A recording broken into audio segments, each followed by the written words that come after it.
Efesios capítulo 4. Voy a hablar de un tema importante esta mañana, que es la plenitud de Cristo. Efesios capítulo 4.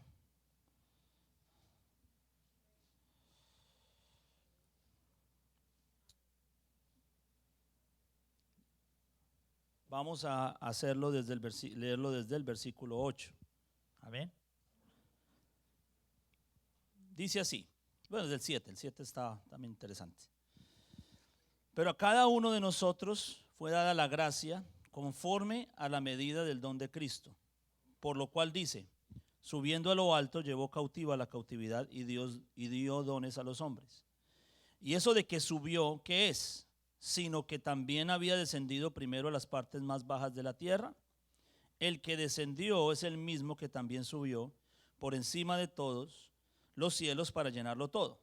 Y él mismo constituyó a unos apóstoles, a otros profetas, a otros evangelistas, a otros pastores y maestros, a fin de perfeccionar a los santos para la obra del ministerio, para la edificación del cuerpo de Cristo, hasta que todos lleguemos a la unidad de la fe y del conocimiento del Hijo de Dios, a un varón perfecto, a la medida de la estatura de la plenitud de Cristo, para que ya no seamos niños fluctuantes, llevados por doquiera de todo viento de doctrina, por estratagema de hombres que para engañar emplean con astucia las artimañas del error, sino que siguiendo la verdad en amor, crezcamos en todo lo que en aquel que es la cabeza, esto es, en Cristo, de quien todo el cuerpo, bien concertado y unido entre sí, por todas las coyunturas que se ayudan mutuamente según la actividad propia de cada miembro, recibe su crecimiento para ir edificándose en amor. Gloria a Dios. Vamos a orar para que Dios nos hable en esta hora. Gracias, Señor Jesús, te damos por tu palabra, Señor, y gracias porque nos hablas a través de ella, Señor. Esta hora que tu palabra corra, sea glorificada en este día y que podamos ser llenos de tu Espíritu en nombre de Jesús. Amén. Salúdese los unos a los otros y así nos sentamos, hermanos, para oír la palabra de Dios. Gracias esta mañana por estar aquí. Amén. Y que el gozo no se acabe, no se apague, porque aquí está la presencia de Dios en esta mañana. Gloria al Señor Jesús. Bendito el Señor. Gloria a Dios. A todos bienvenidos, los hermanos que se conectan también. Gracias por estar con nosotros. Vamos a hablar en esta mañana de lo que es la plenitud de Cristo, un tema muy importante para la iglesia porque tiene mucho que ver con nosotros. Vamos a analizarlo desde el aspecto teológico en dos sentidos. Primero, el sentido humano de Cristo y el segundo, el sentido divino. ¿Por qué primero el humano? Porque el humano de Cristo en este sentido o en este tema tiene que ver con nosotros, está directamente relacionado con la iglesia. Pero hay que entender muy bien el aspecto humano y el aspecto divino de Dios en este sentido. Porque aquí la palabra que se utiliza es la palabra plenitud. Entonces, la palabra plenitud viene del griego pleroma, que quiere decir completo, que quiere decir total. La totalidad, lo completo, lo que llena todo, lo que completa todo. En otras palabras, si se necesita plenitud es porque todavía hace falta alcanzar ese nivel. Si no, ya todos estaríamos en la plenitud de Cristo, pero no lo estamos, todavía nos falta. Amén. Nos gusta mucho esa canción que dice, menguar para que crezcas tú y cada día seré más como tú. Cuando cantamos eso, obviamente estamos poniendo nuestras vidas delante del Señor a decirle, Señor, todavía no he alcanzado la plenitud, me hace falta. Amén. Y la necesidad de llenar ese espacio, porque ese espacio hay que irlo llenando. No malinterpretemos la intención. Existe en la palabra y sobre todo la primera bienaventuranza habla sobre la pobreza. Y dice, bienaventurados los pobres en espíritu, sino porque de ellos es el reino de los cielos. Pero ¿cómo así que soy pobre si en Cristo somos ricos? Esa pobreza es ser consciente de la necesidad, de lo que nos falta. Pero eso no quiere decir de que lo que hemos alcanzado lo vamos a perder. ¿Por qué? Porque el pobre trabaja y se gasta lo que se ganó, se queda sin nada, correcto. Pero el que está en Cristo, lo que recibe no lo gasta. Lo que recibe le cuenta como galardón. Amén. Pero aún así, cuando vamos a mirar, todavía necesitamos más. Entonces ahí es donde está la intención. Y el Señor está hablando de la intención, el corazón del que sea su discípulo tiene que ser un corazón necesitado de Él. Ese sentimiento de necesidad es muy importante para su vida, ¿sabe? Porque cuando uno se siente satisfecho o lleno, créame que no ha sido lleno solamente de Dios. Porque Satanás también quiere llenar ese vacío. El mundo lo quiere llenar, la carne lo quiere llenar. Y cuando uno no siente la necesidad de buscar a Dios, es porque otra cosa llenó el vacío. Entonces el Señor decía, bienaventurados los pobres, porque el que se llenó de Dios sabe que al otro día necesita más. Porque la estatura no es hasta cierto punto. Afortunadamente todos crecemos hasta cierto punto. Yo quería ser más alto, no pude. Hasta ahí llegué. ¿Sí o no? Yo quería ser 2 metros, 2 metros y medio. Yo quería ser alto. Yo creo que todos los hombres en algún momento queríamos ser altos. Pero llegó a un punto en que ya no más. Entonces, si uno ya creció lo suficiente y sigue comiendo, ya no va a crecer hacia arriba, sino a los lados. De ahí empecé a crecer a los lados. Ahora ya no quiero crecer más. Pero en Cristo no hemos llegado a la estatura. Amén. Porque en Cristo la estatura es el cielo. ¿Sí ve? Entonces, cuando tú te llenas de Dios hoy, mañana vas a necesitar más. Todavía estoy creciendo y estoy creciendo y estoy creciendo y estoy creciendo hasta llegar a la plenitud de Cristo. Dele gloria a Dios. Si usted tiene hambre y sed de Dios en esta hora, adórele. ¿Sabe qué es lo lindo de esto? Que aquí Dios te sacía el corazón, pero mañana vas a tener hambre otra vez, porque habrás crecido hoy y mañana seguirás creciendo hasta que alcancemos la plenitud. ¿Sí ve? Por eso es importante tener esa necesidad. Tiene que existir ese deseo, y eso es algo muy personal. Eso no se puede forzar en nadie. ¿Sí ve? Por eso no está bien uno decir, hermano, pero diga gloria a Dios, pero usted ¿por qué no alaba? No, hermanos, cada uno. Imagínese usted recién alimentado, comido, y que lo inviten al mejor restaurante, uno no se lo va a comer, ya está lleno. ¿Sí o no? Y pueden servirle el mejor manjar del mundo, pero si ya comí, ya estoy lleno, pues ¿cómo voy a querer? Así que el que está hambriento y sediento de Dios es el que le va a buscar. ¿Sí o no? Cuando uno tiene un hambre terrible, uno busca y come con ganas. Yo no he visto ningún hambriento que coma sin ganas. Infortunadamente en nuestros países hay muchas situaciones económicas graves, y a veces uno llega a un restaurante. A mí me gustaba viajar mucho por carretera y ir a restaurantes no finos, sino restaurantes del pueblo, la comida que realmente sabe bueno, que es la comidita esa de caserita, ¿no? Y uno a veces se sentaba ahí, había un niño o una persona que no había comido, y eso no son como los de aquí, que los de aquí piden platas para droga. No, allá es porque realmente sí hay hambre. Entonces uno le decía, no, venga, nosotros le decíamos, venga, siéntese aquí con nosotros y pida lo que quiera. Y se sentaba el niño o la persona o el hombre o la mujer, se sentaba, hermano, y comían con una gana, que tenían hambre. Uno no le decía, no se sentaban ahí, ay, pero no habían comido por días, y ver un plato de eso servido a la mesa. Y una vez, y los dueños del restaurante dicen, no, aquí no se puede sentar. Yo digo, si no se sienta, yo no me siento y me voy también. Usted verá. Ay, Señor, pero es que todo el tiempo yo digo, no, esta persona tiene hambre, yo le quiero dar de comer, es mi invitado. Siéntese y coma lo que quiera. Y comen con una gana, hermanos, que uno que hasta se emociona uno. El que tiene hambre se sacia cuando hay pan en el frente de él. Y aquí está el pan de vida. Por eso nadie te va a forzar. Esa adoración es auténtica, no es manufacturada. Es que tengo hambre y sed. Y el Señor decía, bienaventurados los que tienen hambre y sed de justicia, porque ellos serán saciados. Qué lindo, hermanos, que hemos llegado a un lugar donde podemos sentarnos a la mesa del Rey y comer lo que queramos, porque el Señor nos ha prometido saciar. nuestra hambre y sed de Él. ¿Tienes hambre de amor? Aquí está Cristo con todo el amor del mundo. ¿Tienes hambre de paz? Aquí está el dador de la paz y la da en abundancia. ¿Quieres Espíritu Santo? Aquí el Señor lo derrama con abundancia. ¿Quieres gozo? Aquí está el gozo del Señor. Y Él no se lo está negando a nadie. A nadie se lo está negando. Pero tiene que haber un deseo. Yo le digo esto de entrada porque es importante que tenga esto en la mente. Porque el que no tenga el deseo tiene que revisarse. Mire, hermanos, hay un Salmo 139 muy importante para todos.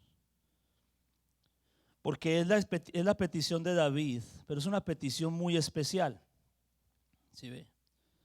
Él le dice al Señor, Señor, no le está pidiendo nada material ni le está pidiendo nada. Él simplemente le está diciendo, Señor, examíname, oh Dios, y conoce mi corazón. Pruébame y mira si en mí hay camino de perversidad y guíame en el camino eterno. ¿Sabe por qué decía eso? ¿Por qué le pide él que lo examine, que lo conozca y que lo pruebe? Son tres cosas que nadie quiere pedir. ¿Sabe por qué? Porque nosotros a veces queremos irnos por la tangente con Dios. Pero cuando David era una persona que era muy sensible a estas cosas. Y él lo aprendió por experiencia y por experiencias duras. De que cuando ya no había esa necesidad de adorar a Dios, cuando ya no había ese deseo, esa hambre y sed, él sabía que otra cosa lo estaba llenando. Entonces se preocupó y dijo, hay cosas que yo no veo en mí mismo. Entonces, Señor, yo te pido que me examines tú, que me conozcas y que me pruebes. Así me duela la prueba, así me duele el examen, pero es necesario saber en qué estoy. Porque puedo estar en la iglesia, pero en camino de perversidad.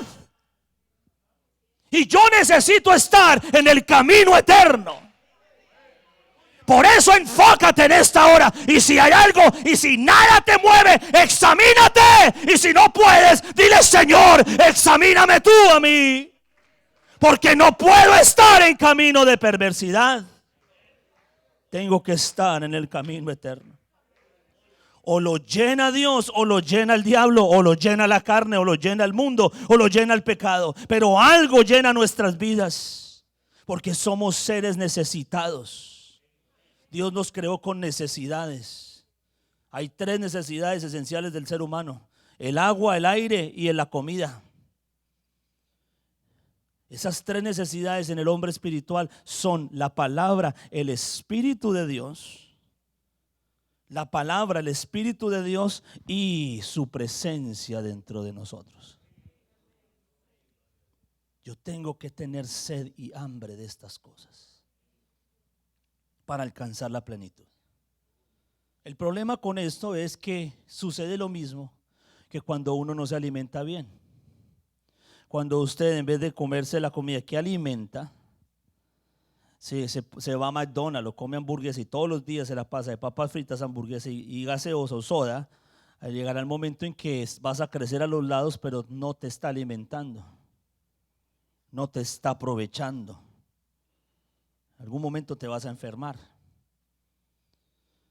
Lo mismo sucede con el hombre espiritual. Si el hombre espiritual no se alimenta de Dios y come comida rápida, que es lo que el mundo da, no está creciendo. Se está llenando, está satisfaciendo su necesidad inmediata, porque por eso se llaman los placeres y los deleites del mundo, porque los deleites y los placeres satisfacen, pero son temporales y no alimentan el alma. ¿Sí ve? Hablando de Moisés, decía que él prefirió los vituperios de Cristo que ¿qué? Que los deleites temporales del pecado. ¿Sí ve? Porque los deleites temporales del pecado saciaban. Él estaba en un palacio. Él era príncipe de Egipto. A pesar de que tenía sangre hebrea, pero él era príncipe de Egipto. Pero él dice, prefirió los vituperios. ¿Por qué le llama vituperios? Vituperio es la difamación. ¿Y por qué de Cristo? Porque el pueblo de Israel era difamado, era vituperado, era esclavo, sabiendo que era el pueblo de Dios, era la gente escogida de Dios. Entonces estaban pagando un precio que se llamaba el vituperio. Pero aquí no dice el vituperio de Israel. ¿Sabe por qué no el vituperio de Israel? Porque Israel todavía no había sido transformado. Israel básicamente nació en Egipto. Pero ¿qué sucedió? ¿Por qué dice de Cristo? Porque el vituperio de Cristo sí fue funcional. ¿En qué sentido? En que su humillación nos trajo a nosotros la gloria. ¿Sí ve? Él siendo rico se hizo pobre para que en su pobreza nosotros fuésemos enriquecidos. ¿Se da cuenta? Así que el vituperio de Cristo sí paga, sí vale la pena. Porque el vituperio de Cristo, la pobreza de Cristo, me trajo a mí la riqueza. ¿Sí me está entendiendo? Entonces alabamos a Dios en las buenas, en las malas, porque estamos prefiriendo los vituperios de Cristo que los deleites temporales del pecado. Sabiendo que esos vituperios son los que nos van a dar la vida eterna. De pronto tu patrón se burla de ti porque no tienes el dinero que tiene él. En estos días me invitaron a tocar en una, uy hermano, yo nunca había visto una cosa tan impresionante. Aquí en New Jersey, una mansión que compró un hombre y tiene mucho dinero. Pero eso estaba abandonado, pero usted viera la cosa tan impresionante. Eso parecía como usted estar en Roma, eso tenía una arquitectura romana, una cosa impresionante. Yo nunca había estado en un lugar así. A la entrada usted llega, tenía esas entradas así largas así y tenía puras estatuas de los emperadores romanos. Y esa arquitectura, y la estaban remodelando porque eso como que lo habían dejado, lo habían como abandonado. Y el hombre estaba haciendo su fiesta ahí, haciéndole un memorial a su papá, algo así. Bueno, entonces me dijeron, no, venga aquí, toque. Y quería música cristiana, tocamos coros cristianos, fuimos con el hermano Luis y tocó el violín y tocó el piano, pero tocamos puras canciones cristianas en instrumental, porque quería eso. Entonces tocamos y impresionados ahí con ese lugar. Pero yo me puse a pensar, yo dije, uy, imagínense uno con tremenda mansión. Bonito ese lugar. Pero me puse a pensar y yo dije, Señor, nada de esto es comparado. Las aflicciones del tiempo presente no son comparadas, no se comparan con la gloria venidera. Es la manifestación de los hijos de Dios. Yo pensé dentro de mí, yo dije, tú eres dueño de esto mientras tengas vida. Pero cuando yo venga con Cristo en las nubes, eso va a ser mío. Piense así. Ahora mismo, hoy día, tu patrón es el dueño. Pero cuando vengas con Cristo en las nubes, el dueño vas a ser tú. Si te das cuenta la diferencia. Que el que no se convierta se va para el infierno y luego para el lago de fuego. Aquí ¿qué va a quedar? Todo eso va a quedar acá, casi destruido. Pero va a llegar la manifestación de los hijos de Dios, porque la creación gime a una, pues, deseando la manifestación de los hijos de Dios. Porque fue sujeta a vanidad de acuerdo al pecado. Pero vienen los hijos de Dios, que somos nosotros, seres humanos que salimos del pecado y el Señor nos glorificó. Gracias a su vituperio, gracias a su pobreza, fuimos enriquecidos con la gracia de Dios. Por eso no se preocupe. Las cosas materiales, hermanos, se acaban. Pero no crea que vamos a tener 1000 años para disfrutarlas aquí. Créame que sí. Aún así, nada se compara con la gloria de Dios, la que estamos degustando en estos momentos. Porque el Señor dijo, vayan y predíquenles. Y esto es una orden para todos nosotros. Y díganles, el reino de los cielos se ha acercado. No, pero es que no tengo ni 5 centavos. Si no tienes ni 5 centavos, no te preocupes. Allá en el reino de los cielos no se utiliza los dólares o los pesos. Allá en el reino de los cielos se ha utilizado algo que se llama el nombre de Jesús. Y eso fue lo que hicieron Pedro y Juan. Plata y oro no tenemos, porque nosotros estamos representando el reino de los cielos y allá no se usa esa moneda. Pero de lo que tenemos te damos.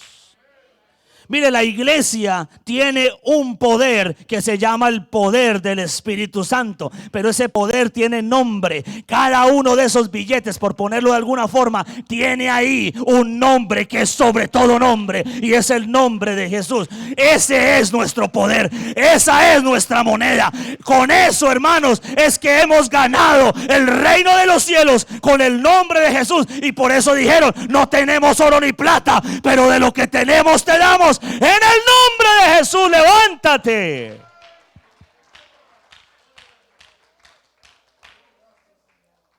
Tenemos un poder por la revelación de su nombre. El Señor lo dejó claro también como otro mandamiento. Ya les di uno y ahora les doy otro. Todo lo que hagáis, sea de palabra o de hecho, hacerlo en mi nombre, porque a ese nombre representamos. El que ha sido bautizado en Cristo, de Cristo está revestido. Vamos a hablar de la plenitud de Cristo para que nos den ganas cuando se termine este día de seguir creciendo hasta alcanzar esa plenitud. Pero hay que entender dos factores: el factor humano y el factor divino. Voy a hablar del factor humano. Dios se manifestó en carne. Primera de Timoteo 3, ustedes saben el pasaje, ¿no? Yo no me lo sé de memoria, pero ustedes sí se lo saben de memoria, ¿sí o no? Claro, si no hay que ponerlos en disciplina. Yo no me lo sé de memoria porque no me lo he aprendido, porque me sé otros, pero ustedes se lo deben saber de memoria. E indiscutiblemente grande es el misterio de la piedad. Ahí hay varios pasos. Primero, Dios fue manifestado en carne. Dice Dios, ¿ok? No dice que hay otra divinidad, dice que es Dios. Pero aquí está. Segundo, justificado en espíritu. Dios no necesitaba ser justificado en espíritu. Correcto. ¿Por qué? Porque Dios es Dios. Dios es la justicia misma. Si usted va a Isaías, usted se va a dar cuenta que en Isaías hay varios nombres que indican los atributos de lo que es Dios. Entre ellos está el santo, está el rey, está el fuerte, ¿ok? Y está el justo. Cuando dice justo es que Dios es la justicia misma. Entonces Dios no necesita ser justificado. Correcto. ¿Sí me está entendiendo? ¿O muy rápido? Ok. Pero aquí dice que la manifestación en carne, o sea, el hombre, que era Dios, pero no está hablando de Dios, está hablando del cuerpo. ¿Sí ve? O sea, está hablando de ese cuerpo que nació de mujer. El cuerpo que nació de mujer tenía dos componentes: el humano que venía de María y el divino que venía del Espíritu Santo. Hablo del cuerpo. Ahora, el que habitaba en ese cuerpo era Dios, pero ese cuerpo era la manifestación del Hijo de Dios. Por lo tanto, es hijo porque nació. Ahora, lo que fue justificado en el Espíritu fue ese cuerpo. Correcto. ¿Y por qué? Porque esa es la plenitud de Cristo, no la plenitud de Dios, la plenitud de Cristo. Y aquí no estoy hablando de que sea otro diferente a Dios, esos no son el mismo, pero son dos manifestaciones diferentes. Dios se manifiesta de tres formas para salvar al hombre: como el Padre, como el Hijo y como el Espíritu Santo. ¿Sí? ¿Sí me entiende? ¿Capish? ¿Comprendido? ¿Comprende? Ok. Pero le tengo una noticia que usted pronto no sabía. Esas tres manifestaciones no son para siempre. Se quedaron unos aterrados. Uy, ¿cómo así? ¿Sabe cuándo comienza y sabe cuándo termina? Comienza en una dispensación y termina en la misma dispensación, en la dispensación de la gracia. Porque Juan 1 lo dice: y el verbo se hizo carne y habitó entre nosotros, y ahí es donde se menciona el unigénito Hijo de Dios. Entonces, Dios no se manifestó al hombre como Padre, como Hijo y como Espíritu Santo hasta la dispensación de la gracia. Ok. En el Antiguo Testamento no era así. Ah, no, es que Dios es el Padre de Israel. Muéstremelo en la Biblia. Y si usted me lo muestra, yo me retracto de todo lo que he dicho. No lo vas a encontrar. Que Dios quiso ser el Padre de ellos, sí, pero de que lo fue, no. La razón es muy sencilla, el pecado no permite. ¿Sí ve? Así de simple. ¿Quiénes son los hijos de Dios en el Antiguo Testamento? Los seres celestiales. Y en este caso entran los demonios y Satanás. Ah, pero ellos son pecadores, sí, pero son seres celestiales. Entonces, los hijos de Dios en el Antiguo Testamento hacen mención únicamente a estos seres celestiales. Israel nunca llegó a ser hijo de Dios. ¿Ok? Así que Dios no se manifiesta como Padre, como Hijo y como Espíritu Santo en el Antiguo Testamento. Él se manifiesta como Padre, Hijo y Espíritu Santo en el Nuevo Testamento, que es la dispensación de la gracia. ¿Correcto? Esto es muy importante que usted lo entienda. ¿Ok? ¿Por qué? Porque los pasos que están aquí en 1 Timoteo dice que fue justificado en el Espíritu. Eso de justificado en el Espíritu no es cosa sencilla. Usted no lo lea y pase por ahí. Allí, hermanos, hay una operación de Dios bastante costosa para que pudiera ser justificado en el Espíritu. Porque aquí está hablando de la manifestación de Dios en carne. Él lo hizo primero para que nosotros lo podamos hacer. Pero al final del día, Dios como Dios no necesita ser justificado en espíritu porque Él es Dios. Pero ese cuerpo fue justificado en el espíritu. ¿Por qué digo del cuerpo? Porque lo que se hizo pecado fue el cuerpo. Dios no se pudo haber hecho pecado, hermanos. Dios no compagina con el pecado para nada. Otra le digo, Dios no muere y el cuerpo murió. ¿Se da cuenta? Así que lo que es justificado en el Espíritu es el cuerpo que llevó el pecado, que murió, que fue sepultado y que luego resucitó. Y ahí los apóstoles no se equivocaron. Dios, el Padre, resucitó el cuerpo. Claro que sí. Porque esta es la operación de Dios sobre ese cuerpo. Pero ese cuerpo era Dios. Claro que era Dios también. Pero es una manifestación. ¿Se da cuenta? ¿Por qué es importante entender esto? Porque si usted no entiende eso, le va a pasar, va a caer en un error muy común hoy en día, y es que le hago la pregunta a los que son trinitarios y le digo, vea, ¿vamos a alcanzar a llegar a ser iguales a Jesús, sí o no? Ellos tienen que decir que sí, porque la Biblia lo dice. Entonces, ¿vamos a llegar a ser iguales a Dios? Tendrían que decir también que sí y no. Ahí sí no. ¿Sabe por qué no? Porque nosotros vamos a llegar a la estatura de la plenitud de Cristo. ¿Pero de quién? De ese cuerpo, no de Dios. Porque si fuera así seríamos iguales a Dios, alcanzaríamos divinidad y eso es un sacrilegio. ¿Por qué? Porque solo hay un Dios. ¿Se da cuenta? Vamos a alcanzar la plenitud de la imagen del Hijo de Dios, pero no de Dios, porque Él sigue siendo el único divino. ¿Se da cuenta? Entonces nosotros vamos a llegar a la estatura que llegó ese cuerpo. Por eso, como Él fue justificado en el Espíritu, nosotros tenemos que ser justificados en el Espíritu también. Por eso es que Él fue justificado en el Espíritu, porque nosotros somos los que lo necesitamos, no Él. Él no lo necesitaba. Pero a partir del momento en que Él toma el pecado, se hace pecado y se hace maldición, porque eso es lo que dice la palabra, ahí, hermanos, Él se identifica con todo ser humano que ha pecado. ¿Se da cuenta? Entonces, lo que es justificado en el Espíritu no es la vida de Jesús. Jesús nunca pecó. Fue el pecado que Él llevó de todos nosotros. Eso fue lo que fue justificado por su sangre. ¿Sí ve? Pero dice en el Espíritu, está condicionado al Espíritu. ¿Sí ve? En otras palabras, cuando dice, no dice por el Espíritu, porque si fuera por el Espíritu dice que el Espíritu lo justifica, ¿correcto? Ahí no dice así, dice en. La palabra en quiere decir adentro de. ¿Sí ve? En otras palabras, si usted quiere ser justificado. Hermano, yo ya fui justificado cuando me bauticé. ¿Quién te dijo eso?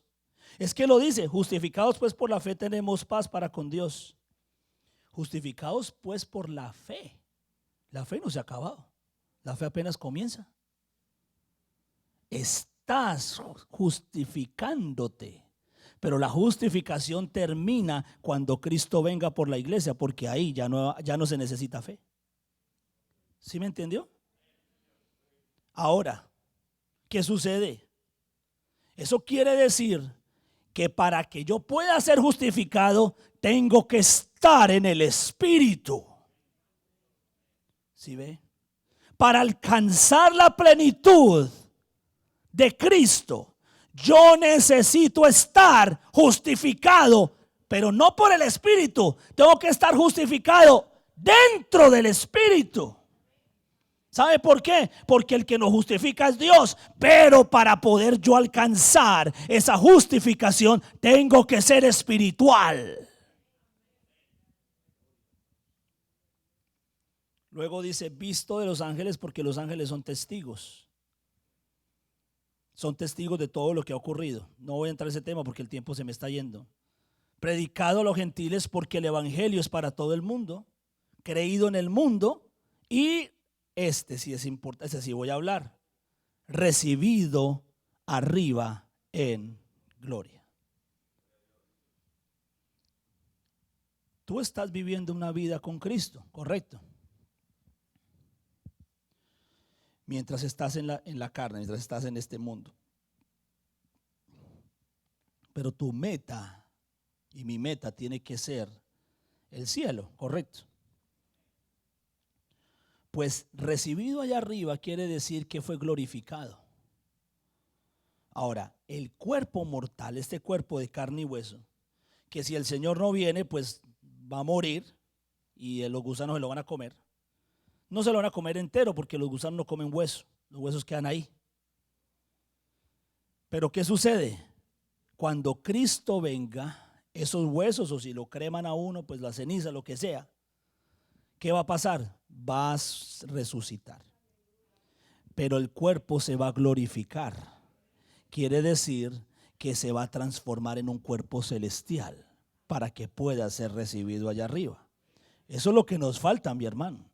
Créame, nosotros somos salvos por la fe.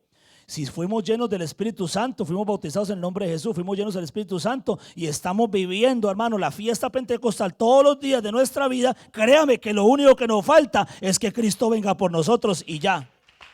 Sale para pintura. ¿Sí ve? Está listo. Por eso el que es salvo diga gloria a Dios. Hermano, pero me falta. No te preocupes, Dios te ha dado un tiempo, pero eres responsable de ese tiempo para crecer en plenitud. La plenitud de Cristo es alcanzar la estatura que Cristo alcanzó, o sea, la imagen del Hijo de Dios. ¿Sí ve? Eso es lo que Romanos dice, Romanos capítulo 8, acerca de la imagen de Dios. Mire lo que dice ahí.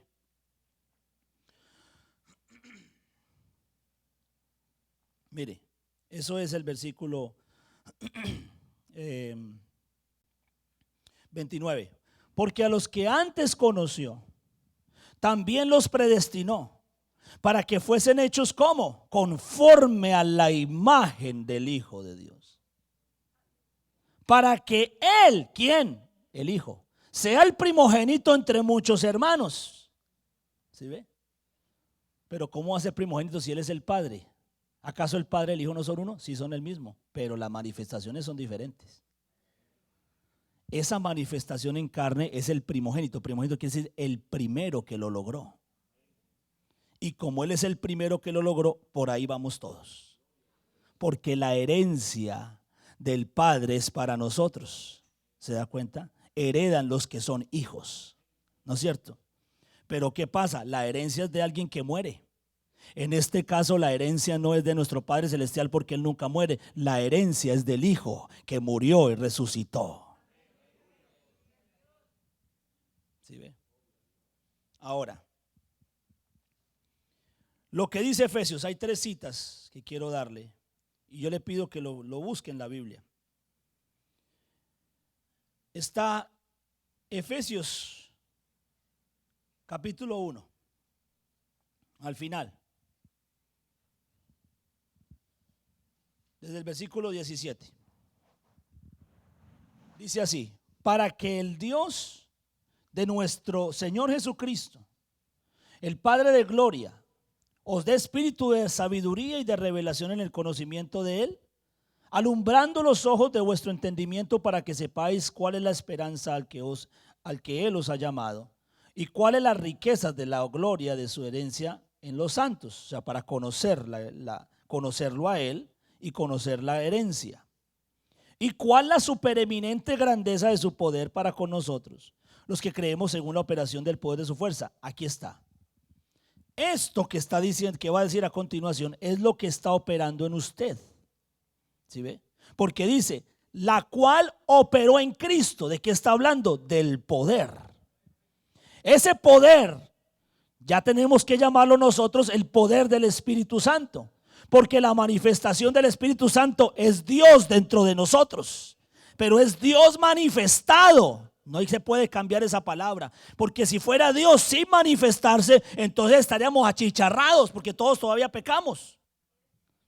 Pero Él tiene que manifestarse, entonces se manifiesta a través del Espíritu Santo, se mete dentro de nosotros para que su poder haga una operación de transformación, la cual operó en Cristo, resucitándole de los muertos y sentándole a su diestra en los lugares celestiales. Entonces el que ha sido bautizado en el nombre de Jesús ha resucitado, y cuando Cristo venga por él, entonces se va a sentar a la diestra en los lugares celestiales. Esa es la operación del poder de Dios. Yo sé que a nosotros nos gustan los dones espirituales y nos gustan los milagros y todo eso, pero no hay nada más importante para nosotros que la resurrección y la venida de Dios, o sea, la glorificación. Eso es lo más importante. Porque haya milagro o no haya milagro, hermanos, sea que vivamos o sea que muramos, lo importante es que seamos del Señor. Ese es el poder que usted tiene. Los dones y los talentos póngaselo en las manos de Dios, que Él haga con eso lo que quiera. Pero usted esté gozoso de que en usted está operando el poder de la resurrección del Señor y de la glorificación del Señor. Pero mire, sobre todo principado y autoridad y poder y señorío, sobre todo nombre que se nombra, no en este siglo, sino también en el venidero. Y sometió todas las cosas, eso fue lo que hizo Cristo, bajo sus pies, y lo dio por cabeza sobre todas las cosas a la iglesia. Ahora, aquí es donde quiero llegar, el último versículo. Hablando de la iglesia, la cual es que su cuerpo, y dice ahí, la plenitud. O sea, la iglesia es la plenitud de aquel. Aquel está con A mayúscula, o sea, es un título, está hablando de Cristo. La plenitud de aquel que lo llena, que todo lo llena en todo. La plenitud de Cristo, y estoy hablando en su humanidad. En estos momentos somos nosotros, porque Él ya se manifestó en carne. Ya se sentó a la diestra del Padre, y en estos momentos, en tiempo real, Él no está sentado a la diestra del Padre, porque dice Juan, vi un trono y a uno sentado en él. Pero Él lo hizo una vez y por todas, pero ahora la manifestación de Dios a través del Espíritu Santo para que el mundo conozca a Cristo es la iglesia. La iglesia es la plenitud de Cristo en la tierra.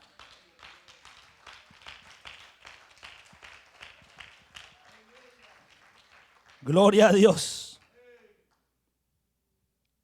Efesios 4, donde estábamos. Habla del ministerio, pero dice, aquí hay una palabra muy importante en el versículo 12. Dice, a fin de perfeccionar, alcanzar la plenitud, alcanzar lo completo, la totalidad en Dios requiere perfección. Pero ¿qué sucede? En la perfección es un proceso. ¿Sí ve? Es un proceso. Por eso dice que perfeccionar, habla del verbo perfeccionar, no dice que ha sido perfecto, sino que se está perfeccionando. Entonces, cada uno de nosotros tenemos que estarnos perfeccionando. Pero algo que se perfecciona no se queda igual o baja de calidad, ¿sí o no que no? Sino que cada día se hace mejor. Así que tenemos que ser mejores cada día. Porque la palabra nos está perfeccionando, su espíritu nos está perfeccionando. Y Dios ha establecido ministerios para perfeccionarnos. Yo creo mucho en lo que el pastor dice. El pastor dice, Dios puso este lugar y lo paga él. Y digo, ¿y para qué Dios paga un lugar como estos? Para perfeccionarte, ¿para qué más? Para que llegues a la estatura de la plenitud de Cristo. Por eso Él abre estos espacios. Por eso Él ha puesto un ministerio. Por eso Él ha establecido una iglesia. Oiga, qué lindo este altar. ¿Se acuerdan la escuela que uno a veces quería quedarse orando y no podía? Pero aquí tú te puedes quedar orando. Puedes darle toda tu vida al Señor. Dios ha establecido un lugar para perfeccionarte. Para la edificación del cuerpo de Cristo. ¿Cuál es el objetivo? Llegar a la unidad de la fe y del conocimiento. Pero aquí no dice de Dios. ¿Sabe por qué no? Porque a Dios ya lo conocemos a través del Espíritu Santo. Aquí dice del Hijo de Dios. ¿Por qué el Hijo de Dios? Porque es el modelo que yo tengo que seguir. Porque es de Él de quien yo estoy revestido. Mire, hermanos, hay que seguir sus pisadas. Hay que hablar como Él hablaba. Hay que hacer todo lo que la Virgencita nos dijo que hiciéramos. Bueno, ya no estaba virgen en ese momento. Pero la Virgencita María dijo, hagan todo lo que Él diga. Los católicos deberían de hacer eso. Esa fue la orden de ella. Hagan todo lo que Él diga. Amén. Diga todo lo que Él dice, haga todo lo que Él hace. Ser imitadores de mí, decía Pablo, como yo lo soy de Cristo. Hay que hacer lo que Él hizo porque Él es el modelo y yo tengo que alcanzar ese modelo. Mira, hermanos, yo sé que todos queremos ser originales, pero nadie es original. Alguien copia algo de alguien, ya sea del mundo, de la influencia, lo que sea. Yo le digo, no se ponga a imitar a otro o imite al Señor, cópielo a Él, sea como Él es. Ese es nuestro modelo. Esa es la plenitud a quien yo tengo que llegar. Yo no tengo por qué imitar a modas, ni el último grito de la moda. Yo no tengo por qué seguir esas cosas o imitarlas, sabiendo que tengo un modelo perfecto a quien imitar,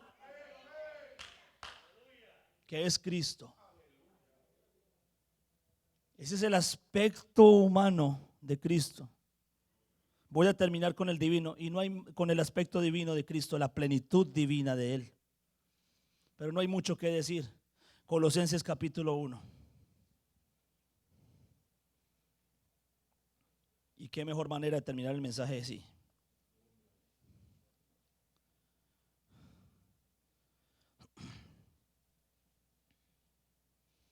Mire lo que dice. Colosenses capítulo 1. Esto es del versículo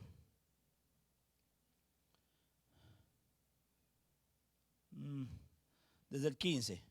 Él es la imagen del Dios invisible, primogénito de toda creación, porque en Él fueron creadas todas las cosas. O sea, Él es el creador. Las que hay en los cielos, las que hay en la tierra, visibles e invisibles, sean tronos, sean dominios, sean principados, sean potestades, todo fue creado por medio de Él y para Él. Ese es su aspecto divino. Así que Jesús era Dios en ese momento y sigue siendo Dios, porque Jesucristo es el mismo de ayer, hoy, por los siglos. Amén. Pero mire lo que dice aquí. Y Él es antes de todas las cosas. O sea, no apareció en un momento determinado, sino que Él es antes. En otras palabras, Él es el Dios eterno. Y todas las cosas en Él subsisten. Entonces Él es el sustentador de todas las cosas. O sea, Él es Dios. Esa es su parte divina. Correcto. Pero aquí está la parte humana que tiene que ver con nosotros. Y es la cabeza del cuerpo, que es la iglesia, que es el principio, el primogénito de entre los muertos, para que en todo tenga la preeminencia. ¿Sabes qué quiere decir eso? Para que el reconocimiento sea todo para Él. Amén. Y por medio de Él, hermano, por medio de sí mismo. Pero aquí está hablando de la manifestación en carne. Reconciliar consigo todas las cosas, así las que están en la tierra como las que están en los cielos, haciendo la paz mediante la sangre de su cruz. ¿Sí ve? Pero dice ahí el 19, me adelanté. El 19 dice: por cuanto agradó al Padre que en Él habitase. Ahí no dice parte. Y esa es una palabra redundante, porque plenitud quiere decir todo. Pero aquí dice toda plenitud.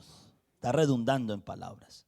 La razón quiere decir que no te confundas. Sí, Él se manifestó en carne, llevó nuestros pecados, murió, el Padre lo resucitó, se sentó a la diestra del Padre, sí. Pero ese que hizo todo eso seguía siendo el único Dios verdadero. Amén. Y terminemos con lo que dice el capítulo número 2.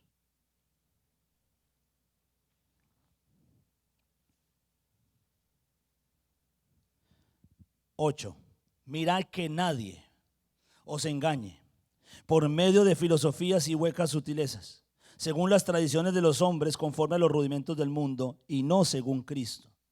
Porque en Él, en Cristo, habita corporalmente toda, vuelve a redundar, toda la plenitud de la deidad. Ese aspecto divino de Dios no lo vamos a alcanzar nosotros.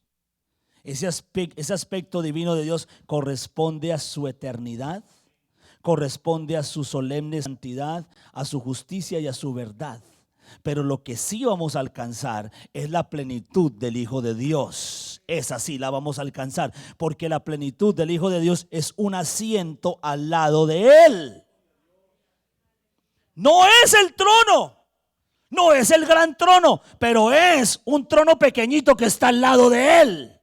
Y ese lugar es para la iglesia, para todos aquellos que alcancen la plenitud de Cristo. Alguien que quiera alcanzar la plenitud de Cristo, alábele, póngase de pie, dele gracias, Señor, gracias. Gracias por la doctrina, Señor Jesucristo. Te adoro, te alabo, amo tu palabra. Todo lo que hiciste, Señor, para que yo pudiera alcanzar esto. Siendo en forma de Dios, te humillaste a la condición de hombre. Y siendo hombre te humillaste hasta la cruz para que nosotros pudiéramos alcanzar ese espacio a tu lado, Señor. Oh, gracias, Señor Jesucristo. Gracias te damos. Gracias, Señor. Gracias, Señor. Pedimos en esta hora que tú nos des tu bendición, nos ayudes en el nombre de Jesús. Gracias por tu palabra, Señor Jesús. Pedimos por Israel Estrada, por Yamilet, Señor Jesús, su hija, Señor, por la hermana Gladys, Señor. Liberación de Kelly, Señor Jesús. Y el hermano Alejo pide oración por la salud de su esposa en el nombre de Jesús. Ponemos estas peticiones en tus manos, Señor. Gracias, Señor.